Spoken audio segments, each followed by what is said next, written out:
표현할 것인가에 대한 그런 공부를 하고 있는데요. 이제 오늘은 그 3강 사진의 컬러와 색채 심리 그리고 흑백 사진에 대해서 한번 공부를 해보겠습니다. 자, 이 전면에 있는 사진을 보시면 여러분들이 좀 어떤 느낌이 좀 드시죠?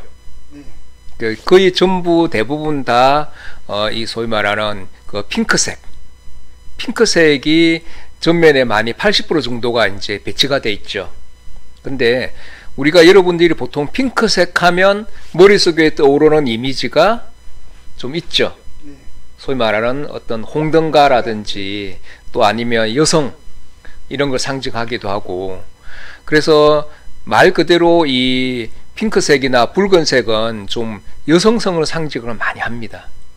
그래서 사진을 찍을 때 이렇게 보여주면 뭔가 이렇게 좀 에로틱한 느낌도 들기도 하고 또 약간 삶의 에너지 이런 것도 느끼게 되고, 특히 이건 좀 약간 붉은색에 가깝기 때문에 붉은색은 말 그대로 우리가 삶의 에너지 이런 걸 상징을 하게 됩니다.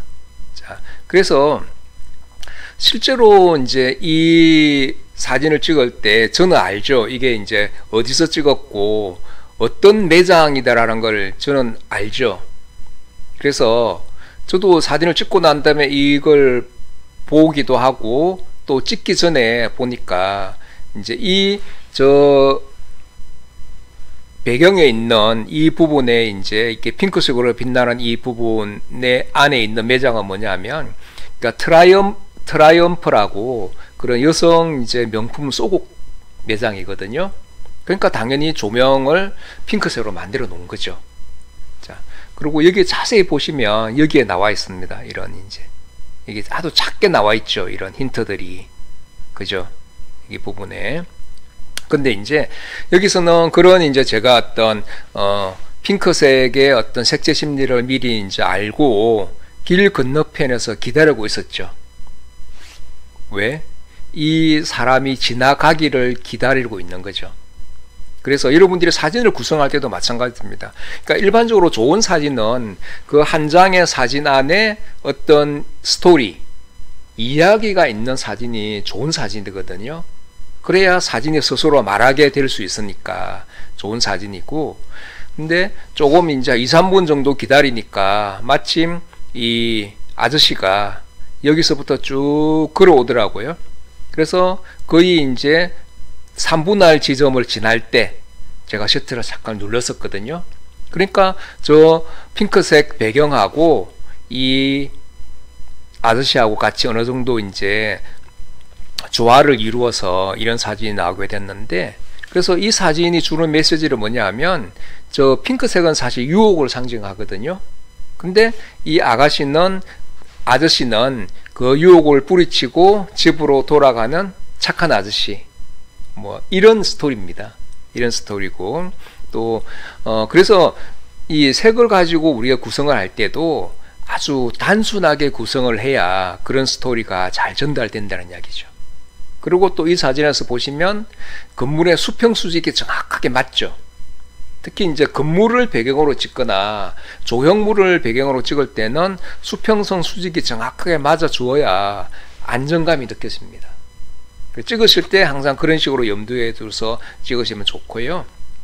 그래서 이제 오늘은 이런 내용을 공부해 볼게요. 색의 지각, 빛의 삼원색, 또 보색 대비, 색온도, 또 조화로운 컬러, 색채 심리, 흑백 사진. 이게 우리가 일반적으로 이제 그 사진과 색에 대해서 공부를 할 때 가장 많이 공부하는 부분 중에 하나거든요. 자, 보십시오. 이제 색이란 것 자체는 원래 그런 색 자체가 존재하는 것은 아닙니다. 그러니까 우리가 자 보십시오. 색은 관념적으로 우리가 머릿속에 저건 노란색이야, 저건 초록색이야, 저건 뭐 밤색이야, 이렇게 우리가 머릿속으로 생각하는 관념적인 색이지 저거 자체가 노란색이고 초록색은 아니더라는 이야기죠. 색 자체는 기본적으로 우리가 두뇌가 지각하는 그런 이제 관념적인 색인데, 이 색 자체는 빛으로 만들어진다고 여러분들 알고 계시죠? 이해가 되시죠? 그죠? 색은 빛으로 만들어진다. 그리고 색은 빛이 있어야 만들어지고 그 중에서 특히 태양광, 태양빛을 우리가 프리즘에다가 이렇게 비춰보면 빨주, 노초, 파남보라는 7가지 색깔로 분광이 되죠. 그러면 역으로 빨주, 노초, 파남보를 다 하나로 합쳐버리면 태양광처럼 보인다는 거예요. 원래 이제 무색, 색이 없는 것처럼 보인다는 얘기죠. 우리가 햇빛도 지금 바라보면 색 자체가 없어 보이잖아요. 근데 그걸 스펙트럼으로 비춰보면 이제 7가지 색으로 있는 거고, 어쨌든 태양빛 자체는 7가지 색이 포함되어 있다는 얘기죠. 그래서 이게 이제 좀 약간 진한 노란색으로 주황색으로 바라 보인다는 것 자체는 태양빛의 빨주, 노초, 파남보 중에서 노란색만 반사를 시키고 나머지 색은 흡수를 하기 때문에 저게 노란색으로 보인다는 이야기고, 이 부분에 이게 이제 초록색으로 보이는데, 초록색으로 보이는 것 자체는 저 표면에 있는 초록색 색소 자체가 초록색만 100% 반사를 시키고 나머지 부분은 다 흡수를 한다는 이야기죠. 그래서 초록색으로 보인다는 이야기입니다. 이 부분도 마찬가지죠. 식물도 보면 식물의 잎에는 엽록소라는 색소가 있잖아요. 그 색소 자체가 파란색이나 초록색은 반사를 시켜버리고 나머지 색만 흡수하기 때문에 저 초록색으로 보인다는 이야기죠. 이거는 뭐 상식적인 선에서 간단하게 설명하고 넘어가고요. 자, 이 사진도 보십시오. 이제 이건 뉴질랜드 남섬에서 찍은 사진인데, 이 사진도 보시면 이 노란색 꽃이 되게 인상적이죠. 그래서 노란색 꽃이 인상적이니까 이걸 전면에 배치를 했었고, 그 다음에 이 뒤에 배경이 있는 부분들은 파란색이잖아요. 그러면은 우리가 이 노란색은 왜 노란색으로 보이는지 아시겠죠? 이게 태양빛 중에서 빨주, 노초, 파남보 중에서 노란색만 저 부분을 100% 반사를 시키는 거고 나머지 부분은 흡수를 하기 때문에 노란색으로 보이는 거고, 뒤에 있는 하늘도 그렇고 그 다음에 이 부분은 파란색을 반사하기 때문에 파란색으로 보인다는 이야기입니다. 근데 이제 이 한낮에 봤을 때는 이런 풍경이지만 우리가 이른 아침이나 늦은 오후 시간에 이 곳에 가서 보면 이런 풍경으로 안 보인다는 이야기죠. 노란색은 이렇게 밝은 노란색으로 보이지 않고 좀 상당히 좀 어두운 노란색으로 보입니다. 그리고 저 하늘도 우리가 해질 무렵에 가면 붉은색으로 아니면 주황색으로 빛날 확률이 훨씬 높잖아요. 그 다음에 저 물도 마찬가지로 좀 어둡게 보일 수도 있고, 그만큼 저런 이제 태양빛의 파장에 따라서 특정한 색이 달라진다는 이야기죠. 그리고 또 빛도 마찬가지로 특히 태양빛 같은 경우에는 빨주, 노초, 파남보라는 그 7가지 색이 각각 다 파장이 다릅니다. 그러니까 붉은색이 파장이 제일 길거든요. 그러니까 이 파장이 굉장히 길게 이렇게 이제 되기 때문에 아주 멀리까지 보인다는 이야기죠. 그래서 태양의 고도가 아주 낮아지면 지평선 근처로 내려가면 파장이 긴 색인 이제 빨간색이 멀리 도달하기 때문에 대부분 이제 이런 그런 풍경들이 붉은색으로 보인다는 이야기죠. 그래서 대체적으로 우리가 이제 일출 시간, 일몰 시간 때에는 빨간색이 유난히 강조돼서 보입니다. 이거는 이해하시겠죠? 그렇죠? 왜 이게 붉은색으로 보이냐, 파란색으로 보이냐라 자체는 이 표면의 색소가 이제 빨간색만 반사시키고 나머지 색은 흡수하기 때문에 그렇고, 검은색으로 보이는 거는 빛을 90% 이상 흡수하기 때문에 검은색으로 보입니다. 흰색 같은 경우에는 빛의 거의 90%를 반사하기 때문에 흰색으로 보인다는 거고요. 자, 이것도 마찬가지죠. 같은 장소라도 이거는 이제 쿠바의 산타클라라라는 도시에서 촬영한 사진인데 낮에 찍으면 원색 그대로 다 드러나죠. 이제 사진을 찍을 때 이런 원색이 좀 눈을 많이 피곤해 하기도 하고 좀 오랫동안 시선을 주기가 쉽지 않습니다. 그래서 사진을 찍을 때 낮의 컬러를 이용해서 찍은 경우도 있지만 오히려 차분한 컬러를 원한다면 언제 찍어야 될까요? 주로 새벽이나 밤, 매직아웃 시간에 찍으면 이 색하고 완전히 달라집니다. 우리가 소위 말하는 해가 지고 난 다음에 매직아웃 때는 주로 인공 조명이 많이 이제 지배적으로 작동을 하거든요. 그래서 다음 걸 보시면 이제 낮에는 되게 화려한 그런 컬러 색깔이었는데 이런 새벽에 찍으니까 또 아니면 늦은 좀 해가 지고 난 다음에 밤에 찍으니까 자연의 빛은 거의 안 보이죠. 근데 이 인공의 빛이 지배적으로 보이죠. 이래서 훨씬 더 컬러를 단순하게 표현할 수 있다는 거죠. 그래서 여러분들이 사진을 찍어 보시면 아시지만 아주 화려한 컬러 자체는 사람들한테 좀 약간 피로감을 줍니다.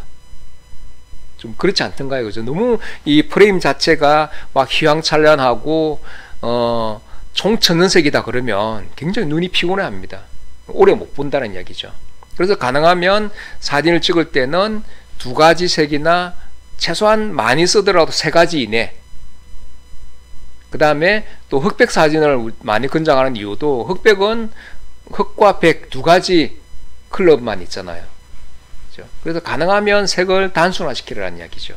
그렇게 했을 때 훨씬 더 효과적이다라는 그런 거고요. 이것도 보십시오.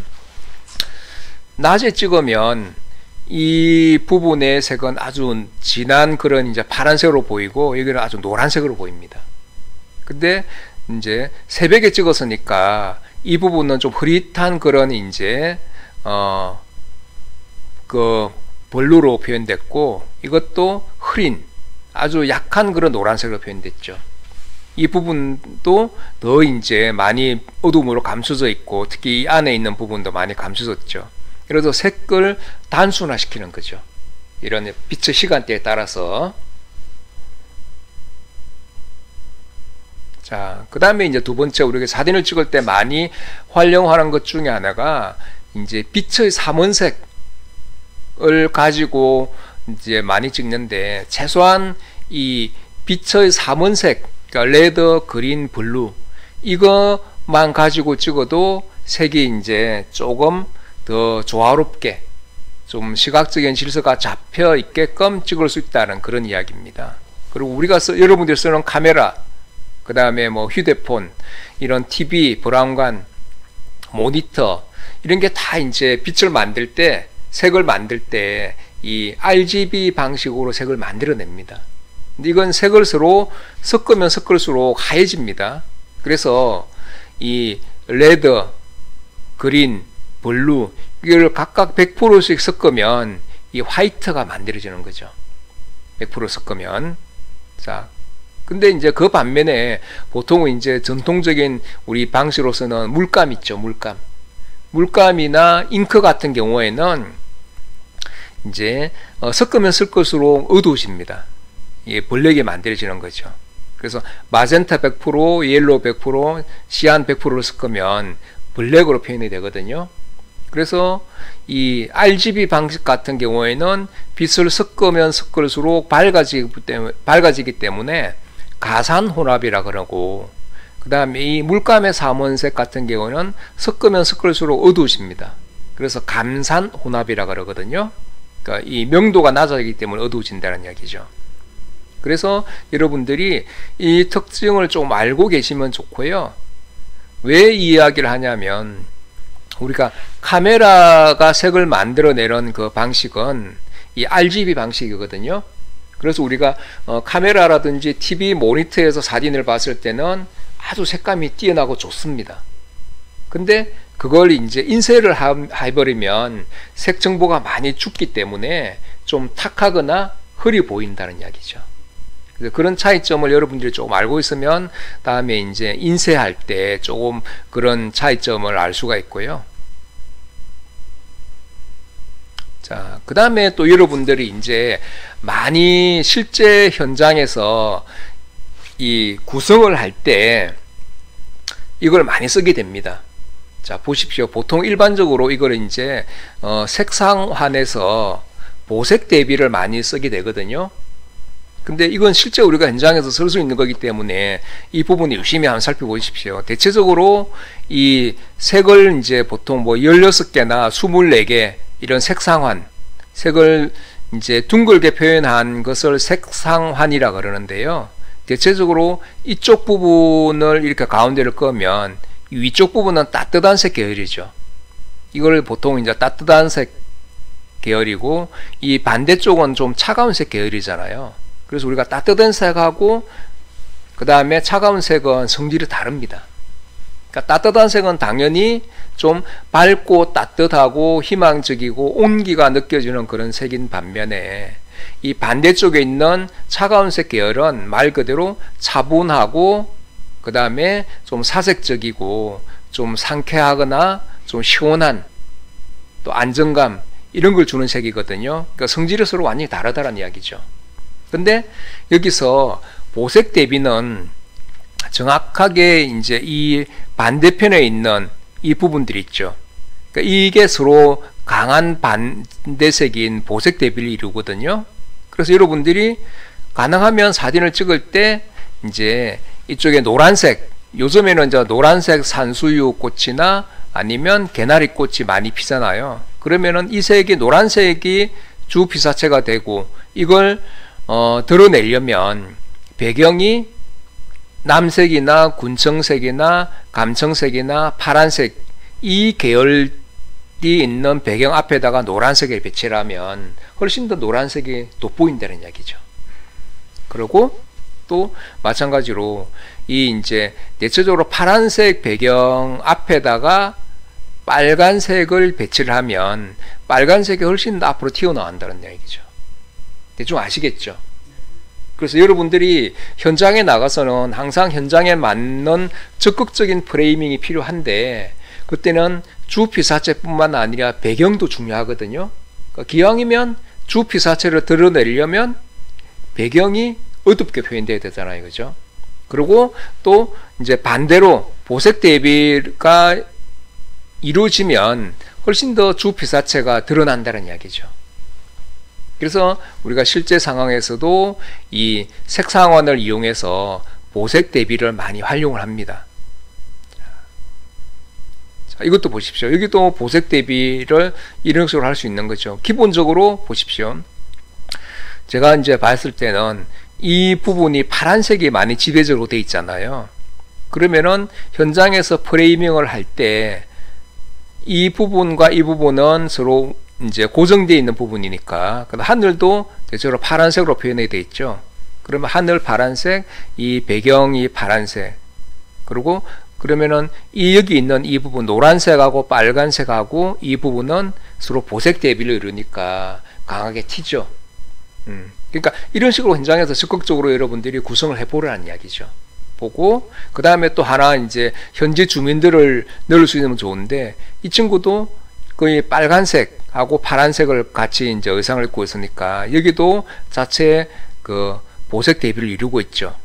그리고 이 빨간색과 이 배경 부분들이 또 보색 대비를 이루고 있고 이러니까 이게 전체적으로 강하게 튀면서 일종의 시각적인 질서를 만들어내고 있다는 이야기죠. 이 부분들이. 그래서 여기서는 현장에서 사진을 찍기 전에 주변을 둘러보고 어떻게 구성하면 좋겠다. 그리고 또 보색 대비를 이용하면 더 좋겠다고 생각이 되면 적극적으로 보색 대비를 이루고 있는 그런 부분을 찾아보는 것이 중요하다. 이런 이야기입니다. 자, 이제 우리가 이 보색 대비를 잘 이용할 수 있는 그런 시간대가 매직 아워, 그러니까 해가 지고 난 다음이나 아침에 이제 또 해가 뜨기 전에 이 보색 대비를 잘 이용할 수 있거든요. 그러니까 아직 해가 뜨기 전 새벽 시간 같은 경우에는 이 하늘은 좀 푸르스름하게 먼동이 터오죠. 근데 이 지상에 있는 인공 구조물 같은 경우에는 이 조명등을 요즘은 거의 다 켜놓은 경우가 많거든요. 특히 관광지 같은 경우에는. 그러면은 저 문화유산 같은 경우에는 노란색으로 빛나고 하늘은 파란색으로 빛나고 이러니까 서로 보색 대비가 이루어지잖아요. 그래서 매직아웃 때 이 보색 대비를 활용해서 사진을 찍으면 훨씬 더 좋은 사진이 됩니다. 자, 이것도 마찬가지로 보십시오. 이거는 새벽의 매직아웃인데 이게 이제 서서히 이렇게 하늘이 푸르스름해지면서 이제 그 하늘이 밝아오죠. 그리고 아직 이런 길거리의 조명들은 이제 노란색으로 또 저기 빛나기 때문에 건물들도 노란색으로 빛나죠. 이게 소위 말하는 새벽의 어떤 길거리 풍경을 아주 심플하고 단순하게 이렇게 구성을 할 수 있죠. 이 보색 대비만 이용하더라도. 그죠? 네. 자, 그 다음에 이제 화이트 밸런스에 대해서 한번 또 간단하게 알아볼게요. 이 화이트 밸런스는 원래 그 빛 자체가 가지고 있는 색의 반대색을 강조해서 표현하는 그런 개념입니다. 자, 옛날에 여러분들이 이런 이제 백열등 여러분들 보셨죠? 그러니까 여러분들 카메라 안에도 이런 이제 다양하게 이 화이트 밸런스를 설정할 수 있는 기능들이 있는데 옛날에 여러분들이 70년대 그때 백열등을 처음에 딱 켜서 이제 스위치를 올리면 백열등이 주는 그 느낌이 어떻던가요? 한번 생각해 보십시오. 지금은 백열등 잘 안 쓰지만 옛날에 했을 때는 미미님 아시잖아요. 그죠? 좀 따뜻한, 노랗고 따뜻한, 그죠? 노랗고 따뜻한 느낌이 나잖아요. 근데 그걸 이제 여러분들 카메라에서 백열등 모드로 만약에 설정해 놓고 사진을 찍으면 그 반대색이 뭡니까? 원래 저 느낌을 주는 게 약간 노랗고 따뜻한 느낌인데 그 반대의 느낌, 반대색은 그죠? 파란색. 파랗고 차가운 느낌이잖아요. 그죠? 그걸 강조해 준다는 얘기죠. 그래서 여러분들이 이런 새벽이나 아니면 내가 이제 블루를 좀 더 강조하고자 표현할 때는 백열등 모드로 설정해 놓고 하면 거의 프레임 자체가 사진이 파란색이 아주 강조돼서 표현된다는 이야기죠. 자, 그 다음에 이제 또 하나만 더 예를 들어 볼게요. 우리가 맑은 날 낮에 이 그늘에 들어가면 대체적으로 약간 푸른빛이 살짝 돕니다. 느낌 자체가. 그러면은 이제 이 그늘 모드에다가 이제 놓고 찍으면 좀 반대색인 그런 따뜻한 톤이 더 살짝 가미가 된다는 이야기죠. 그리고 또 이제 이런 구름 낀 날도 전체적으로 살짝 파란색이 돕니다. 그러면은 우리가 이걸 역으로 이용하면 저녁 해질 무렵에 조금 노란색 톤을 더 따뜻한 톤을 더 돋보이게 해주려면 일몰이나 일출 사진을 찍을 때 구름 모드로 구름이나 그늘 모드로 설정해 놓으면 이제 그 노란색이나 붉은색이 더 강하게 표현된다는 이야기죠. 그런 식으로 이렇게 하면 되고요. 뭐 근데 요즘은 카메라가 워낙 발달했기 때문에 이 자동 모드로 놓고 찍어도 잘 나옵니다. 굳이 요즘에는 뭐 화이트 밸런스 일일이 다 조절을 할 필요는 없는데 다만 여러분이 특정한 색을 강조를 할 때는 이 화이트 밸런스가 아주 효과적이다 이런 거죠. 보십시오. 뭐 자동으로 놓고 지금 일반적인 상황에서 자동으로 놓고 찍어도 되거든요. 뭐 이 자동이나 태양광 모드나 거의 비슷하잖아요. 그죠? 그 다음에 근데 그늘 모드는 보십시오. 살짝 여기에 비해서는 이 따뜻한 색이 좀 강조가 되죠. 이 특히 배경 부분도 그렇고 얼굴 부분도 그죠? 그 다음에 흐린 날도 마찬가지로 보십시오. 위의 사진보다는 이 부분이 살짝 따뜻한 느낌이 좀 강조가 되죠. 근데 백열등 모드는 어떻습니까? 완전히 반대색인 파란색이 더 강조가 됩니다. 훨씬 더.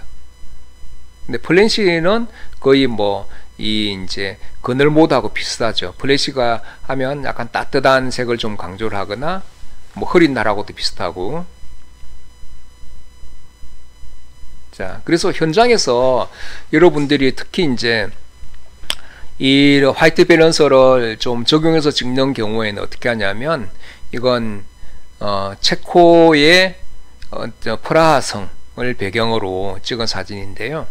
이제 처음에 제가 삼각대를 설치해 놓고 자동 그 화이트 밸런스 모드를 놓고 찍으니까 이렇게 나오더라고요. 그러니까. 근데 왠지 모르게 이 석양이 별로 마음에 안 드는 거예요. 이 부분들이 좀 우중충한 느낌이 들어서. 그래서 얼른 화이트 밸런서를 이제 백열등 모드로 바꿨거든요. 그러니까 이런 식으로 나왔습니다. 근데 어떻게 보면 뒤에 게 훨씬 더 좀 약간 저기 단순해 보이기도 하고 좀 파란색이 주는 좀 사색적인 느낌, 그런 분위기, 그 다음에 어느 정도 정리된 듯한 느낌이 들잖아요. 그죠? 그래서 이렇게 적용하시면 됩니다. 예. 그러니까 보십시오. 앞에 사진은 이건 자동 화이트 밸런스니까 이제 저거 일출이나 일몰이 더 멋있으면 괜찮아요. 붉은색이 강하거나 노란색이 강하면 괜찮은데 좀 약간 저게 핑크빛하고 와인 색깔이니까, 레드 와인 색깔이니까 좀 어정쩡하잖아요. 그래서 이때는 화이트 밸런스를 백열등 모드로 바꾸니까 전체적으로 파란색이 많이 강조가 되면서 좀 차분해지는 그런 느낌이 들잖아요. 그래서 풍경 사진을 찍을 때도 파란색의 우리가 색채 심리 자체가 차분함, 사색적인 거, 또 청량함, 상쾌함 이런 걸 표현하거든요. 그러니까 이때는 적극적으로 바꿔줄 필요도 있다는 이야기죠. 그게 어울릴 경우에는. 선생님, 그럼 네. 저때는 그 백열등 값을 이렇게 자꾸 주어가면서 하나요? 그냥 이제 백열등 모드 자체만 하면 됩니다. 이제 그걸로 예, 백열등 모드 자체만. 이 켈빈 독값 말고. 그 값을 하지 말고 그래 안 바꾸고 그냥 이것만 해도 켈빈 값을 하지 말고 네네. 이것만 하더라도 그렇게 네. 된다는 거죠. 네네. 이거는 딱 그게 정해져 있기 때문에 값 자체가. 근데 이제 켈빈도로 하는 거는 좀 더 파란색의 농도 자체를 조절할 때, 글쎄요. 예, 낮에는 보통 켈빈도 값을 5000에서 6000 정도로 하면 한낮의 글로 표현되거든요. 근데 이제 5000보다도 밑으로 내려가면 4000이나 3000, 뭐 그거는 100 단위로 조절할 수 있거든요. 그러면은 한 3500 정도 하면 이거랑 비슷한 색이 나옵니다. 근데 좀 더 파란색으로 한다 그러면 3000이나 2800 정도라면 더 파란색이 강조가 되고, 그죠? 켈빈도 값하고, 켈빈도 값은 좀 더 정밀하게 조절할 수 있는 개념이고, 이거 이제 화이트 밸런스는 그냥 카메라에서 설정된 그 값으로 조절할 수 있는 거고, 네, 그렇습니다. 자, 이제 그러면은 일단은 화이트 밸런스까지만 하고 조금 쉬었다가 그 다음에 두 번째 이제 여러분들이 좀 궁금해하시는 켈빈도 값을 어떻게 조절할 것인가 이걸 한번 공부를 해볼게요. 네, 잠시 쉬겠습니다.